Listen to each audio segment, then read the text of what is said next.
Minasan, konnichiwa. Chào mừng các bạn đã quay trở lại kênh YouTube của mình Travel with Tomian. Và trong video ngày hôm nay, mình sẽ giới thiệu cho mọi người hành trình khám phá trong vòng 1 tuần tại Tokyo và Sapporo của Nhật Bản nhé. Nếu các bạn đang muốn đi trải nghiệm Nhật Bản tự túc, hãy theo dõi video này nhé. Video này khá dài, đầy đủ cảnh đẹp, đồ ăn ngon và các hoạt động tại Nhật theo góc nhìn của một người mới bắt đầu đi du lịch. Và sau tầm 7 đến 8 tiếng đồng hồ, mình đã đáp xuống sân bay Narita của Tokyo. Và từ sân bay Narita để về thành phố Tokyo thì mình sẽ có khá là nhiều cách để mình đi. Có thể là đi tàu hoặc là đi xe buýt. Và mình lựa chọn đi xe buýt bởi vì đợt này mình đi mình khá là nhiều hành lý vì là mùa đông ấy. Và sau khi về khách sạn check-in thì mình sẵn sàng đi tham quan khu phố shopping tại phố Ginza sầm uất. Thì phố Ginza này được mệnh danh là một trong những con phố đáng giá nhất Nhật Bản. Và nó cũng đã nổi tiếng từ rất là xa xưa. Giới thượng lưu thường xuyên lưu tới đây để gọi là mua sắm và giao thương. Phải nói là mình siêu choáng ngợp với sự đông đúc ở đây, tấp nập người qua lại và có rất là nhiều khu để mua sắm cũng như là đồ ăn đường phố để mình có thể trải nghiệm. Và địa điểm đầu tiên không ai mà không biết đến khi đến Nhật Bản, đó chính là núi Phú Sĩ. Và núi Phú Sĩ là một ngọn núi nổi tiếng cao nhất Nhật Bản và cũng là biểu tượng của xứ Phù Tang. Và hôm nay mình sẽ book một tour ở trên Klook. Sau đấy thì mình sẽ tự đi xe buýt đến địa điểm hẹn và người ta sẽ dẫn mình đi tới núi Phú Sĩ để tham quan. Và mình đã được nghe giới thiệu rất là nhiều về núi Phú Sĩ. Đây là một trong 3 ngọn núi thánh với độ cao là 3.776 so với mực nước biển, và là ngọn núi cao thứ 2 châu Á và đứng thứ 7 trên thế giới. Và đây là ngọn núi lửa đã ngừng hoạt động vào gần cuối thế kỷ 18 và đã được thêm vào danh sách di sản thế giới của UNESCO. Và hôm nay mình đến là vào mùa đông, cho nên nhìn từ xa mình sẽ thấy núi Phú Sĩ rất là cao. Và trên cái chóp là có tuyết bao phủ, siêu đẹp, siêu thơ mộng. Và đoàn mình được tới gần hơn dưới chân núi của Phú Sĩ. Nó là bao quanh bởi một cái hồ. Và ở khu này rất là nhiều khách du lịch đứng ở phía dưới để check-in. Thì mình sẽ chỉ nhìn núi Phú Sĩ ở từ dưới lên trên cao. Còn mình có thể lên ở phía những cái tòa nhà cao, mình vẫn có thể nhìn thấy núi Phú Sĩ luôn. Và đây là cái khung cảnh mọi người sẽ tham quan. Và khi mà mọi người tới đây, đừng quên hãy thử ăn một cái kem và ngắm núi Phú Sĩ ở đây nhé mọi người. Và như những dân du lịch thường hay nói thì người ta bảo núi Phú Sĩ là đẹp nhất là lúc được phủ lên mình một lớp tuyết trắng xóa. Vì vậy mà mọi người hãy đến đây vào mùa đông để được ngắm nhìn hình ảnh đẹp nhất của núi nhé. Và ngoài ra thì cũng có thể đến vào mùa hoa anh đào nở từ tháng 3 cho đến tháng 4. Đây cũng là một khoảng thời gian để mình được chill giữa cánh rừng hoa tươi đẹp. Và tiếp theo đấy thì đoàn mình được đưa tới ngôi làng Oshino. Đây là một ngôi làng nhỏ dưới chân núi Phú Sĩ. Và ở trong ngôi làng này thì có rất là nhiều hồ nước, có 8 hồ nước. Và nó được lấp đầy bởi nguồn nước ngầm trong vắt từ núi Phú Sĩ. Và các hồ nước này thì người dân địa phương người ta vẫn sử dụng để uống và sinh hoạt. Như khách du lịch tới thì mọi người có thể lấy chai nước của mọi người có thể đong để uống luôn. Hồ nước ở đây siêu trong vắt. Và ở trong ngôi làng này thì người ta tổ chức du lịch là người ta sẽ bán những cái đồ ăn đặc sản đặc trưng của Nhật Bản. Và đảm bảo với mọi người là mình sẽ bị hấp dẫn bởi cái mùi hương thơm nức từ nhà hàng ở đây. Giữa trời tuyết lạnh giá, không gian thì lãng mạn mà được ngồi ăn một bát mì ramen hay là một miếng khoai lang. Trời ơi, nó mê dã man mọi người. Và sau khi ngắm núi Phú Sĩ ở dưới chân núi từ ngôi làng cổ thì mình sẽ đi lên phía trên núi để mình ngắm núi Phú Sĩ từ ở trên cao. Và đây cũng là một trong những cái hoạt động du lịch mà khi mình đi bất kỳ nước nào mình cũng phải làm, đó chính là leo núi. Và lần này thì leo núi vào mùa đông cho nên là mình vẫn cảm thấy cực kỳ thoải mái. Và đây là khung cảnh ở phía bên trên mình có thể nhìn thấy. Và khu xa xa mình sẽ nhìn thấy núi Phú Sĩ được lấp đầy bởi những cái áng mây rất là thơ mộng. Và có lẽ là ai cũng sẽ biết tới ngôi chùa đặc biệt này ở phía bên trên núi, sườn núi gần Phú Sĩ. Tên gọi của nó là Chureto. Và ngôi chùa này là một ngôi chùa 5 tầng màu đỏ nằm trên sườn núi và có thể nhìn thấy núi Phú Sĩ từ trên cao. Nó mang một tầm nhìn tuyệt đẹp về biểu tượng của đất nước. Và chùa Chureto là một ngôi chùa được xây dựng vào năm 1963. Ngôi chùa giống như một đài tưởng niệm hòa bình để tưởng nhớ những người dân đã tham gia cuộc chiến từ giữa những năm 1800 đến chiến tranh thế giới thứ hai. Và ngôi đền được biết tới là có một cái cánh cổng màu đỏ to và hơn 300 cây anh đào nở vào mùa xuân. Và có lẽ đây là cảnh đẹp mọi người có thể đến tham quan vào tất cả các mùa nào cũng đều ok. Và đây là cái ngôi đền mọi người sẽ cầu nguyện. Còn khung cảnh ở phía bên ngoài siêu đẹp, cảm giác như mình đang ở châu Âu á. Những ngôi nhà được bao bọc bởi tuyết trắng, mà trời thì rất là trong xanh. Lần đầu tiên mà mình cảm thấy cái cảnh nó đẹp mắt như vậy. Đến tận bây giờ mà khi mình trở về nhà mình vẫn còn cảm giác mơ mộng đến cái nơi này. Cái cảnh này rất là đẹp luôn đó mọi người. Trời ơi, nếu mà mọi người có thời gian thì bắt buộc phải đến một lần đi nhé. Cảm nhận không khí trong lành và lần đầu tiên cầm trên tay chơi nghịch tuyết. Và sau đấy thì uống một cốc sữa nóng và ăn một cơm cà ri của Nhật siêu ngon và siêu đậm đà. Và cũng giống như tất cả mọi người thôi, mỗi chuyến đi thì điều đầu tiên mà mình mong muốn đó chính là cảnh đẹp, và thứ hai đó chính là đồ ăn, đúng không mọi người? Và Nhật Bản là một đất nước mình cực kỳ hy vọng là có đồ ăn ngon á. Và hôm nay mình được dẫn tới một cái quán ăn khá là nổi tiếng ở Tokyo. Và mình đến đây á, mình phải check in và đợi trong tầm khoảng 30 cho đến 1 tiếng để mình có thể có bàn ở phía bên trong và mình ngồi. Và đây là vedette của ngày hôm nay, nó sẽ có cơm và phía bên trên sẽ là có kiểu cá tươi, cá trứng. Và mình sẽ ăn với các loại sốt. Và sau đấy thì người ta sẽ cho mình thêm kiểu canh á, kiểu canh miso á, để mình có thể chan vào cái cơm sau khi mình ăn phía bên trên xong rồi. Và quán ăn này thì nó có cái không gian khá là nhỏ, nó chắc là tầm khoảng là 20 cho đến 30 người trong một lần thôi. Và sau khi mình ăn xong á, thì tầm khoảng 20-30 phút thôi là mình sẽ phải đứng dậy để nhường chỗ cho người khác rồi. Bởi vì người ta ngồi ở bên ngoài cũng đông lắm và người ta phải xếp hàng dài tận 1 tiếng đồng hồ lận. Và đồ ăn Nhật thì thanh đạm và nổi tiếng bởi sự tươi ngon của nó, mọi người đều có thể thưởng thức. Và tiếp theo mình sẽ tới khu công viên Harry Potter của Nhật. Đây là một khu tổ hợp vui chơi giải trí của nhiều giới trẻ trong và ngoài nước sẽ đến tham quan và vui chơi. Và khu này thì siêu rộng, mọi người sẽ mua vé online trước và sau khi đến mọi người sẽ phải xếp hàng tận 30 phút để đến giờ mở cửa vào buổi chiều. Và sau đấy thì mất tầm khoảng 2 tiếng, 3 tiếng để đi hết cả khu vòng quanh chơi ở trong cái khu này. Và có rất là nhiều cái để mình chơi, trò chơi ảo thuật của Harry Potter rồi đó. Và mặc dù mình không phải là fan hoặc là kiểu fan cuồng của Harry Potter, nhưng mà khi mình bước vào đây mình cũng bị kiểu cuốn theo cái câu chuyện của Harry Potter và cái bộ phim này. Và mình cảm thấy mình rất là ấn tượng bởi cái khu vui chơi này.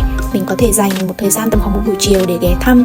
Và sau khi kết thúc cái tour vòng quanh cái công viên, mình sẽ được thưởng thức món butterbeer, và nó sẽ có vị kiểu ngọt ngọt, ngậy ngậy, béo béo. Và ở đây mọi người sẽ được hòa chung không khí gọi là hóa trang thành những nhân vật trong Harry Potter để tham gia những cái phép thuật ở phía bên trong. Và ngày thứ hai sẽ cùng chào đón với một khung cảnh cực kỳ tuyệt đẹp của Tokyo. Và đây là ở khu vực gần vịnh Tokyo, Odaiba. Và mình sẽ thấy có một khu công viên với cái tượng nữ thần tự do. Và sau đấy mình sẽ đi lên một cái du thuyền. Và ở trên này mình sẽ mua vé trực tiếp hoặc là có thể mua online. Và sau tầm khoảng 70 phút mình sẽ đi đến một ngôi chùa nổi tiếng nhất của Tokyo. Và đây là khung cảnh của cái tháp. Và đây là khung cảnh nhìn từ phía bên xa của Tokyo Skytree. Đây là một cái tháp phát sóng cao nhất ở Nhật Bản cũng như là thế giới. Và mình sẽ đi lên phía dọc bên bờ sông và có thể nhìn thấy tháp từ phía xa. Với thời tiết mát mẻ, không gian thoáng đãng và khung cảnh thật nên thơ, thì mình nhìn thấy cái ngôi tháp ở phía xa như vậy, một cái cảm giác kiểu lãng mạn, dâng trào. Và mình muốn thực sự hưởng thụ cái không khí này. Và địa điểm tiếp theo mình tới tại Tokyo đó chính là tham quan và khám phá ngôi đền, ngôi chùa nổi tiếng linh thiêng nhất tại Tokyo. Và đây là ngôi chùa mang tên là Asakura Kannon, còn gọi là ngôi chùa Sensoji. Và câu chuyện của ngôi chùa nổi tiếng này thì rất là hay, mọi người có thể đọc ở trên các trang mạng để nghe kể và giới thiệu về cái ngôi chùa này. Và cái ngôi chùa này thì nó kiểu có rất là nhiều cánh cổng, và tất cả mỗi cánh cổng thì nó dẫn ra tới ngoài khu đường chính, và cực kỳ khách du lịch cực kỳ đông và tấp nập. Và sau khi mà mình đến đây, điều mà mình cảm thấy ấn tượng nhất đó chính là mình sẽ có cái bốc thăm xem là cái quẻ, cũng như là bói quẻ đầu năm, xem là đầu năm mới mình công việc rồi thuận lợi hay sao. Nếu mà trong trường hợp mình có cái quẻ tốt thì mình sẽ giữ lại để trong ví, còn nếu mà cái quẻ đấy nó chưa hay lắm thì người ta sẽ buộc lên một cái thanh, sau đến cuối ngày thì người ở trong chùa người ta sẽ đốt để hóa giải những cái điều không may đấy. Và sau đấy thì do lời mời chào của các bạn kéo xích lô ở đây nên mình cũng đã có một cái trải nghiệm nho nhỏ là đi vòng quanh khu phố với trải nghiệm ngồi trên xe xích lô mà do các bạn ấy sẽ hướng dẫn, cũng cảm giác rất là thú vị. Và Nhật Bản còn nổi tiếng với các loại bánh ngon, và đây là một loại bánh khá là nổi tiếng, đó là mochi dâu. Ở đây có rất là nhiều loại bánh để mọi người có thể lựa chọn. Và sau đấy thì mình có thể đi vòng quanh khu phố để dạo chơi và tham quan ngắm cảnh, shopping ở đây. Ở đây là đồng tiền xu của Nhật.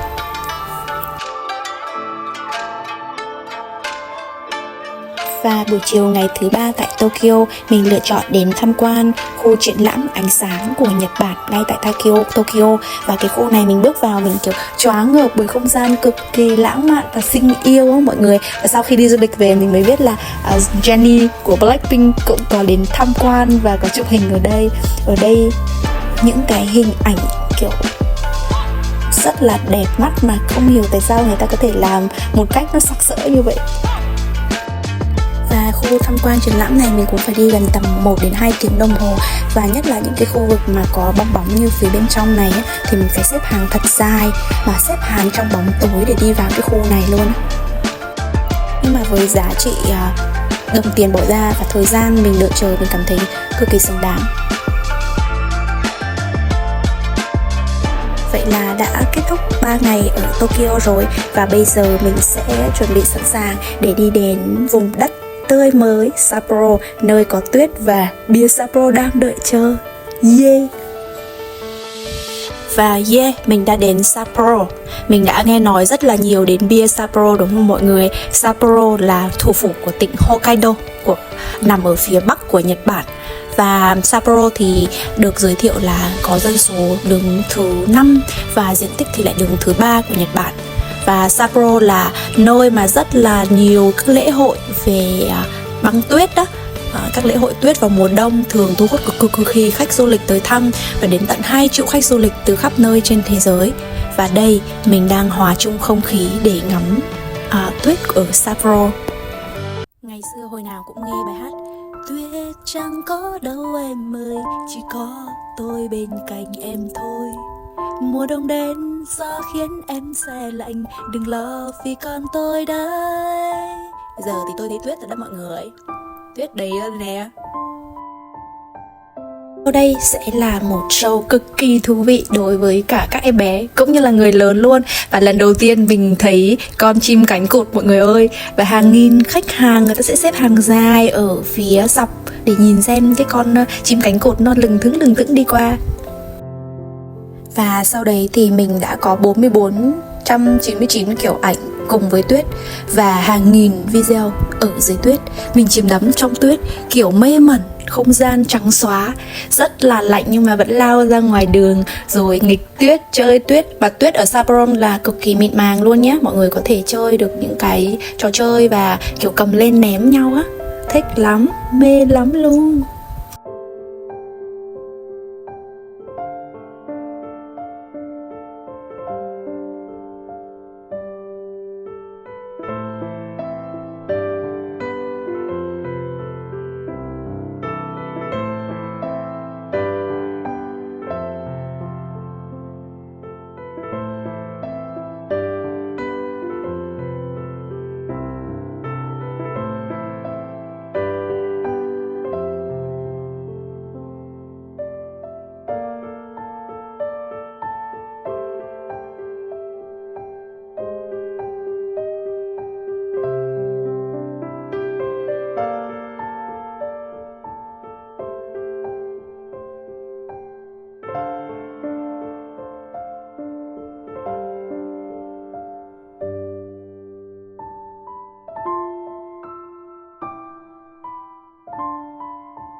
Và đến Sapporo thì không thể không tham gia lễ hội tuyết Sapporo nổi tiếng nhất ở Nhật Bản. Và đây là một trong những sự kiện lớn nhất đất nước mặt trời mọc vào mùa đông. Bên cạnh đấy thì lễ hội tuyết Sapporo còn được xem là một trong 3 lễ hội mùa đông lớn nhất thế giới, cùng với lễ hội mùa đông ở Canada và ở Trung Quốc. Thì có rất là nhiều cái hoạt động để mình cũng có thể chơi ở đây. Vào ban đêm thì những cái tác phẩm điêu khắc khổng lồ và dưới ánh điện, dưới ánh đèn thì tạo nên một cái không gian lãng mạn và siêu đẹp mắt. Ngoài ra thì mình cũng có rất là nhiều cái khu diễn show nghệ thuật giải trí này, và những cái trò chơi giống như là mình có thể cưỡi ngựa, giống như là mình cũng có thể khám phá mê cung băng, hay là chèo thuyền trên tuyết, ném bóng tuyết, thi nặn người tuyết, hoặc là trượt tuyết trên những đường băng dài. Và nhóm mình đi đợt này thì mình cũng có chơi là lái xe ở trên tuyết này và cưỡi ngựa. Đây cực kỳ là một nơi mà mọi người nên đến khám phá.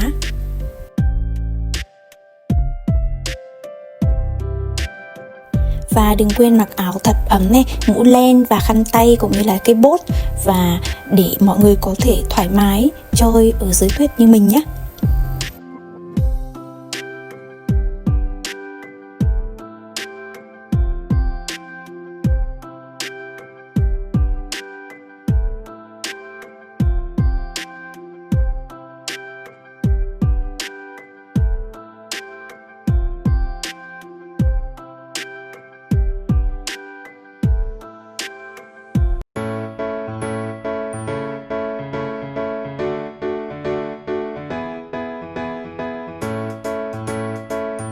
Và sau một buổi chơi ngoài tuyết về thì còn điều gì đặc biệt hơn, mình sẽ ăn ngay một bát mì ramen cực kỳ ngon và nóng hổi.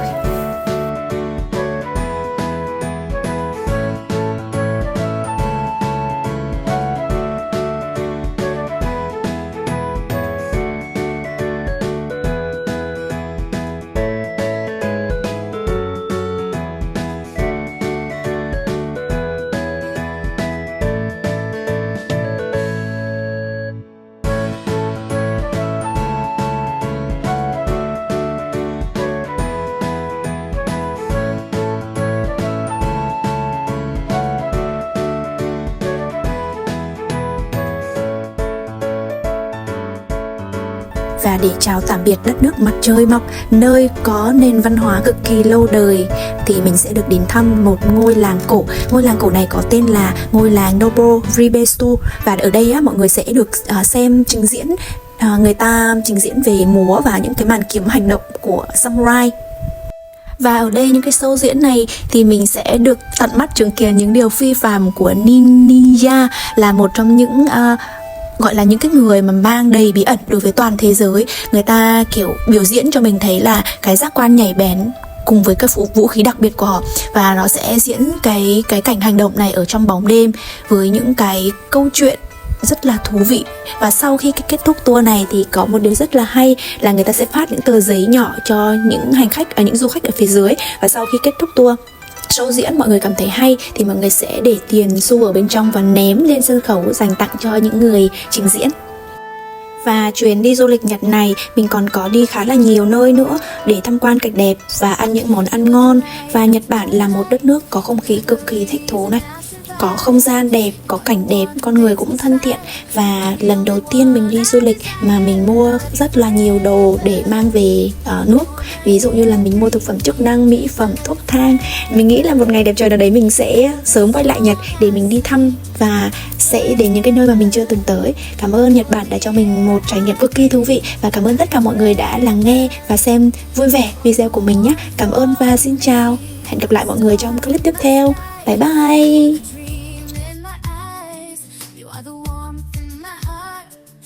The fire